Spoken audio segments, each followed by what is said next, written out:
Welcome to this lecture on biogenesis. What is biogenesis? Biogenesis is origin of life from pre-existing life forms. Now the question is where this life was formed. It can be terrestrial, that is on the surface of the earth. It can be extraterrestrial, that is in the outer space. When we consider the surface of the earth, it was reaction of some different inorganic or organic molecules in a definitely reducing environment in presence of some energy that life forms was created in the form of some organic molecules. But the most important thing that biogenesis explained is from that simple molecule, gradual upliftment, gradual development of complex cells. So in a nutshell, biogenesis explained the formation of complex eukaryotic organism from a simple primitive cell. The most important problem is the different events. In this case, there are 6 different events. The first event being the formation of extraterrestrial life. So NASA from 2004 onwards were searching for some molecules or macromolecules in the outer space. And the Stardust probe actually could detect some amino acid in the form of glycine. And this glycine is definitely a building block which will produce higher protein or enzyme in living cell. Another important step is the creation of the protoplanetary disk, which may be created around the star like the sun. And this protoplanetary disk perhaps created some macromolecules all mixed in that disk, which gradually got dissipated and spread into the different planets. And the third most important thing is the formation of the most important unit of life, that is the nitrogen base, which was created from the hydrocarbon because of the infusion of the nitrogen. The fourth important step is the formation of the outer membrane, which was protecting the cell. And this membrane was formed by phospholipid, and the proteins which were already produced gradually got infused into that membrane and they created a protective barrier. Mind you, it was a living barrier which could produce the first cell. Now when I have a cytoplasmic protein and a membrane, now the next step is gradual development. And this development occurred by a process called endosymbiosis.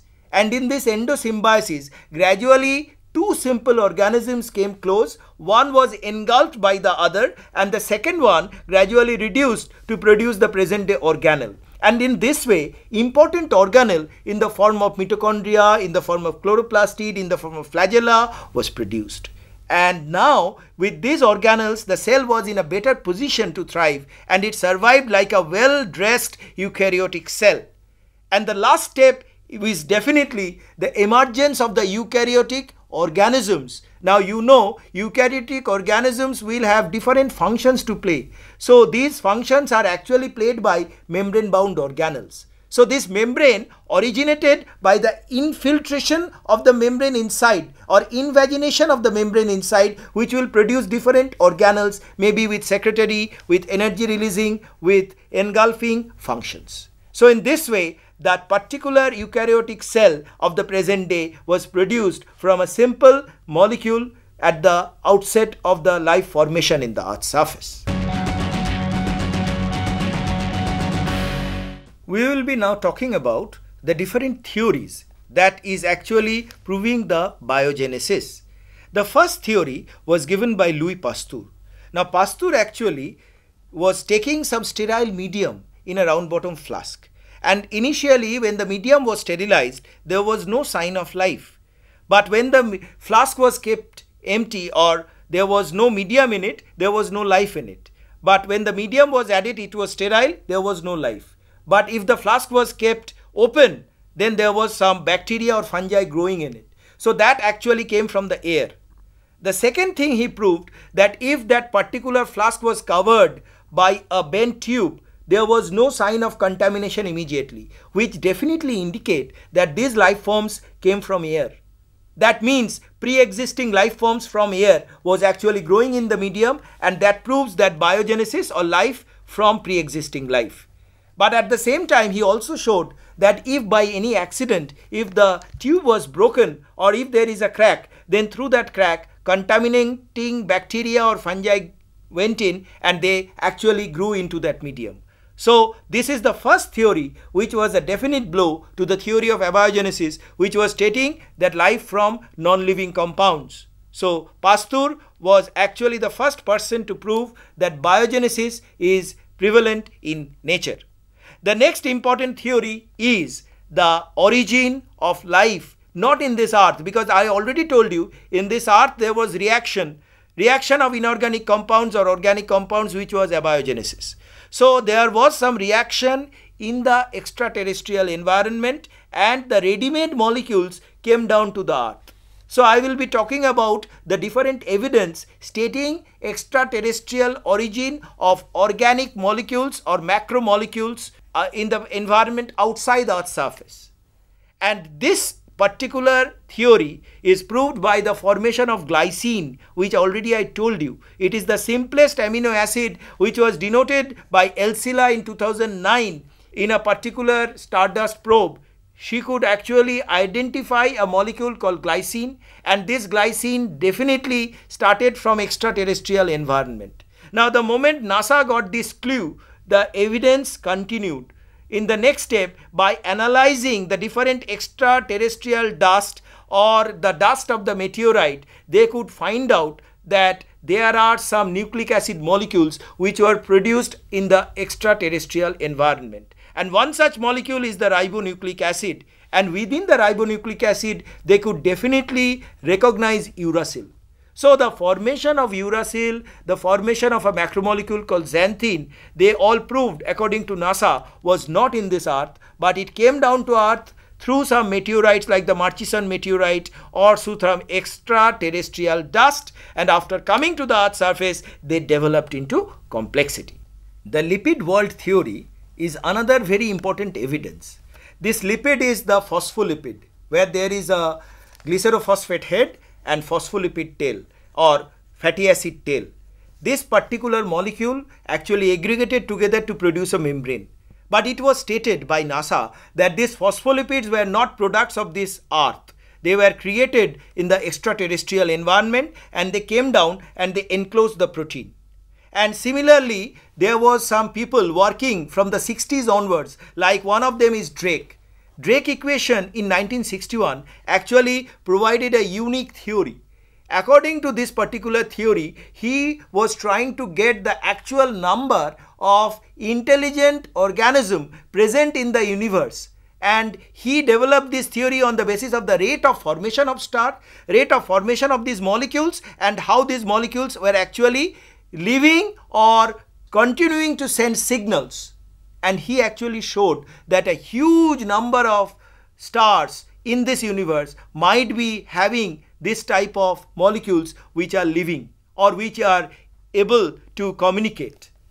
But this theory definitely is not conclusive in that way. Though the data from Hubble Space Telescope also prove that about 125 billion galaxies are there, and even if we consider even 10% of that, there will be a huge number of planets or protoplanets where there will be living organisms. And not only that, these living organisms can be intelligent enough to send some signals. These signals can be in the form of radio waves, can be in the form of signals, chemical signals, which will be received by the earth.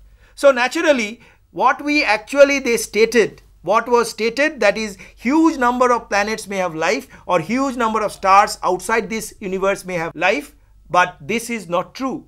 So there is the Fermi's paradox, which state that what we state and what is actual, there is a gap. So Fermi's paradox actually explain that life is not that easy to develop, though theoretically we can predict that many planets in this universe or outside this particular solar system may have life. The most important evidence of extraterrestrial life is actually from the Mars, because Mars is a planet which is very close to the Earth and the environment more or less is very close to Earth's environment. So if we can prove that life forms were there in the Mars, so naturally it could explain that how life originated in Earth. So accordingly, it was the Viking lander which was sent to the Mars, and it was examining the surface of the Mars and also was examining the quality of water if it is at all present in the Mars surface. Accordingly, on the basis of the sample they collected and on the basis of the data they sent to the Earth's surface, it was found out that within this Earth's surface, in fact it was Stoker and Lemke in 2005, they actually showed that in Spain there is a particular river valley, Rio Tinto Valley, which is very close to the Mars surface. And this was definitely having that red iron oxide and definitely reducing environment which was not suitable for normal aerobic organisms. Okay. Sir, I have a question. Yeah. Does this Rio Tinto River Valley in Spain supports life? Yeah, that is a good question. Actually, you see, Rio Tinto originally is an anaerobic environment. But in that anaerobic environment, definitely some anaerobic bacteria got in. So Rio Tinto in one way is actually providing the Mars surface and also explaining how life could emerge from an anaerobic to an aerobic environment. Though definitely it is not allowing any aerobic organism to grow there. Right. Next we come to the most important event, which is the event of Mars Space Laboratory. Perhaps you know, it was in 2011 that this was sent to the Mars surface and it reached in the form of Curiosity in the Mars surface only in August 2012. Now on the basis of the photographs taken, on the basis of the data, they actually have examined the surface of the Mars and till now they have not really got any water. But what they are stating that the water which actually looks like water came from the lava, because it is a very recent information. But what is the conclusion then? The conclusion is that perhaps life form in the form of some microbes or bacteria have emerged earlier than Earth in the Mars surface, and then gradually the Mars environment became hostile. At the same time, there was some meteorite striking on the Mars surface. So naturally these bacteria or protoplanets got into the Earth's surface and got a congenial environment, and thereby they could grow, they could flourish. So in this way, life forms originated on the Earth's surface, though it originated in Mars. So actually the environment right now is not congenial in Mars, but it could very well explain that Mars could be the originator of life in the Earth's surface. The next important theory is the Gaia hypothesis, which is explaining extraterrestrial origin. Now actually Gaia hypothesis states if there is a large number of chemical molecules, there will be naturally reaction between themselves, and this chemical equilibrium might break at any point. And this chemical disequilibrium will produce better life forms or better organisms. And in fact, Gaia hypothesis is actually explaining that there was a disarray of molecules, different molecules there, everything in a chaotic condition, and they reacted and they produced some macromolecule. So, and this macromolecule, the moment it is produced, it is different from the other existing one. So, this disequilibrium can be very much detected by spectrophotometric analysis. Now, all this time, it was actually felt that, okay, life form started in the form of certain chemicals and it came down to Earth's surface. But it was Hoover in 2011, he showed that, okay, some meteorites actually had some definite cyanobacterial cells. And these cyanobacterial cells in the carbonaceous meteorites definitely indicate that there might be some bacteria-like cell produced in the extraterrestrial environment, and the ready-made life actually landed on the Earth's surface and it developed by the endosymbiotic phenomenon.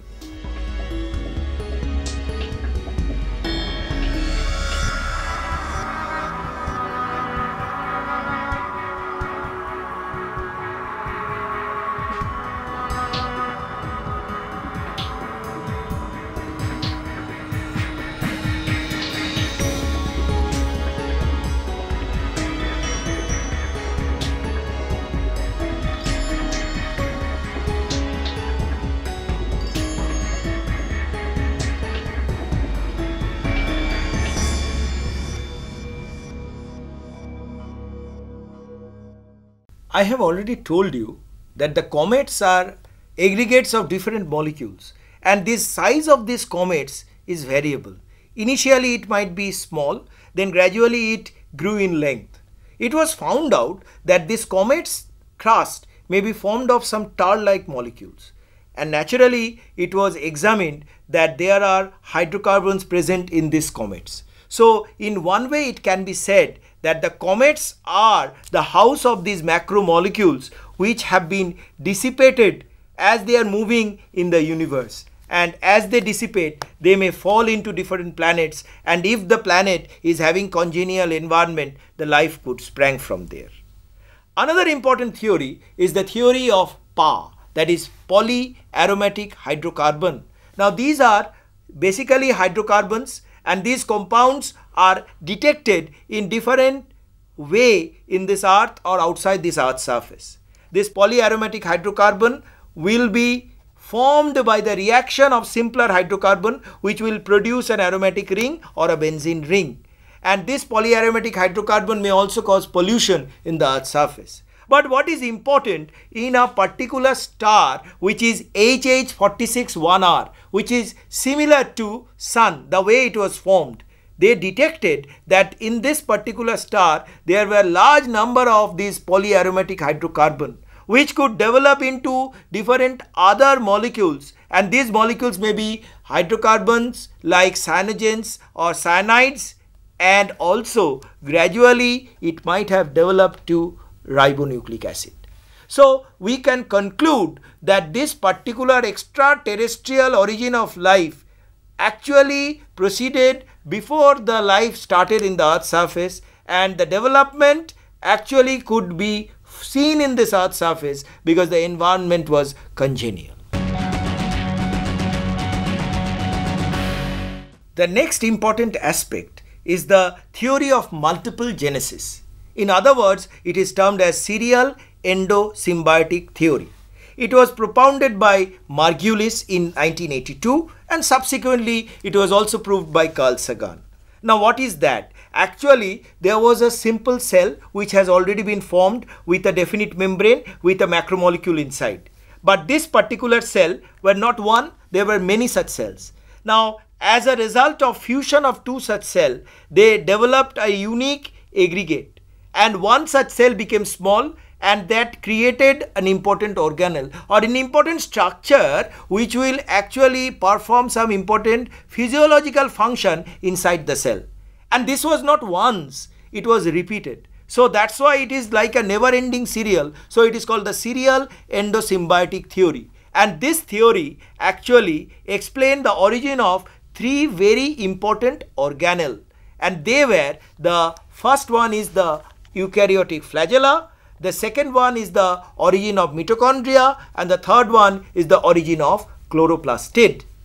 The most important aspect is the formation of flagella. Now you must understand, flagella is present in a prokaryote, flagella is present in a eukaryote. But the basic difference is, in case of prokaryote, the flagella is very simple with a single fibril, and so it is considered as a protein deposition on the cell surface. But in case of eukaryote, it is a different story altogether, because that flagella is actually an aggregate of 9+2 microfibrillar system.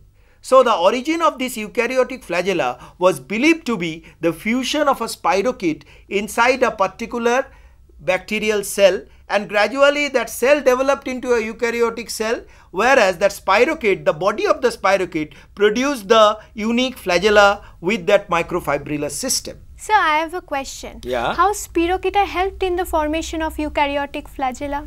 You see, Spirocheta is a spiral body. It is having a spiral body with endoflagellum, and there is also a nucleoid within that Spirocheta. So the Spirocheta is fusing with the bacterial cell and the end is projecting outward.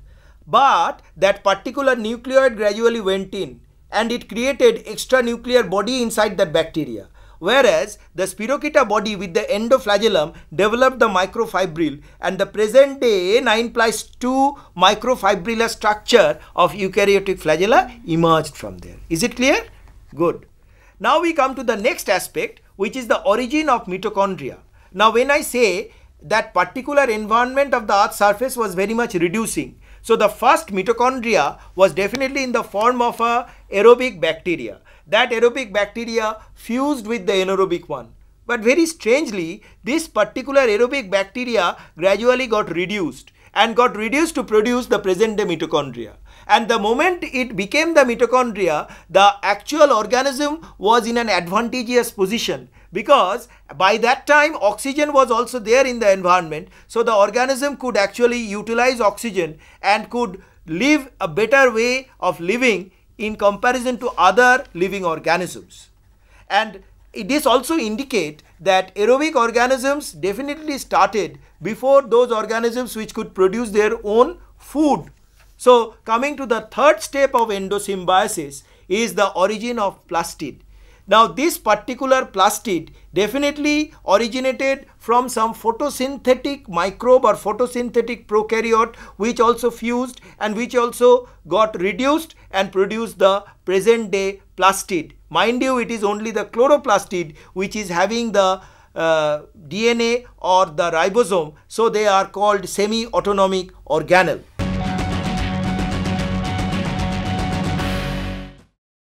You see, there are different evidence which actually suggest endosymbiotic origin of mitochondria and chloroplastid from extracellular bacteria. That include that both mitochondria and chloroplastid, they are having DNA, and this DNA in molecular weight is very close to bacteria. Number two, they are both having 70S ribosome or very close to that 55S ribosome, which also indicate they are capable of producing their own protein. Not only that, this protein will also have the N-formyl methionine like other bacteria. So that means they are having bacterial origin. At the same time, the size of the genome of this mitochondria and chloroplastid is relatively smaller. So definitely some of the genes have been actually adapted by the nucleus, and that is the reason why only some nuclei they are still there. And this is important because you see, in mitochondrial genome that actually explain evolution, particularly in case of higher animals including mammals, very nicely. And the most important thing is that if that particular chloroplastid is considered as a discrete organelle, if there is no light, only that chloroplastid will be destroyed without causing much harm to the cell in the immediate effect. And next, considering the wall of the particular chloroplast, in case of some algae like glaucophyte, there have been trace amount of peptidoglycan, which definitely prove that this chloroplastid have originated from some photosynthetic bacteria in the prehistoric times. And we will conclude this particular evidence saying that both plastid and mitochondria, they divide but on their own. They don't depend on the particular nuclear division. When we see the significance of endosymbiosis, I already told you that symbiosis occurred not in one step. Endosymbiosis occurred in a serial manner.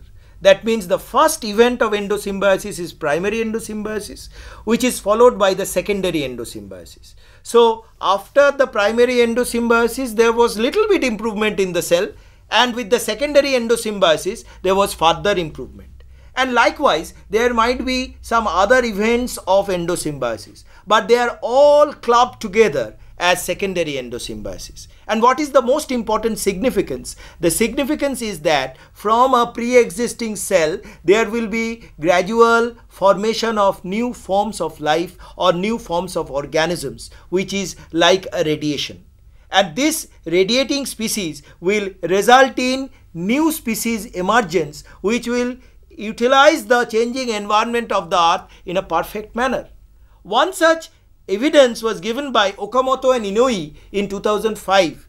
They showed that there was a particular protist called Hatena, which was originally not able to produce their own food, that they were heterotrophic in nature. But they gradually, by the endosymbiotic event of taking in some photosynthetic algae, they became autotrophic in nature. So this is a unique phenomenon that they have explained in the origin of new life. Sir, I have a question. Yeah. How this ingestion of the green algae converted the Hatena from the predator to the photosynthetic organism? Yeah, it was originally a predator. It was surviving on other organisms. It was feeding on them because they didn't have any ability to produce their own food. But the moment they got in a particular photosynthetic organism that was able to photosynthesize, utilize solar energy, so gradually they started producing their own food. So their habit also changed. So they were predator and now they became photosynthetic autotrophs. Another important significance is the gradual development of the plastid. Now you can see that plastid is present in different algae, and they may be single membrane, double membrane, triple membrane, or even four membrane. So this development also occurred due to endosymbiosis, which has resulted from single membrane or double membrane in green algae to three membrane or four membrane in brown algae or haptophytes. So what is the significance of the additional membranes of plastid? You see, originally there was a single membrane. Now next particular organism came in and it fused with the existing one. So the membrane actually remained as a second membrane, and in this way there was a third one producing the third membrane. So as the more events of endosymbiosis occurred, the number of membranes in the plastid increased, and as a result of which the plastid was more improved and the organism also improved. In the same way, there is the mitochondrial development. Mitochondrial gene is not the gene of a single organism. Mitochondria also actually has shown the events of endosymbiosis one after another. And due to this endosymbiosis, what we have seen is increase in the functional dependence of the mitochondria, and thereby the cell become more improved. What we have learned today is the biogenesis, the principle of biogenesis. We have understood that how life forms were created either on the Earth's surface or in the extraterrestrial environment, but definitely it came down to the Earth's surface and gradually flourished. And while explaining this particular biogenesis, we have actually seen how life forms were created, and we have also discussed the different theories of the evolution of life form through endosymbiosis and functional diversity in the Earth's surface.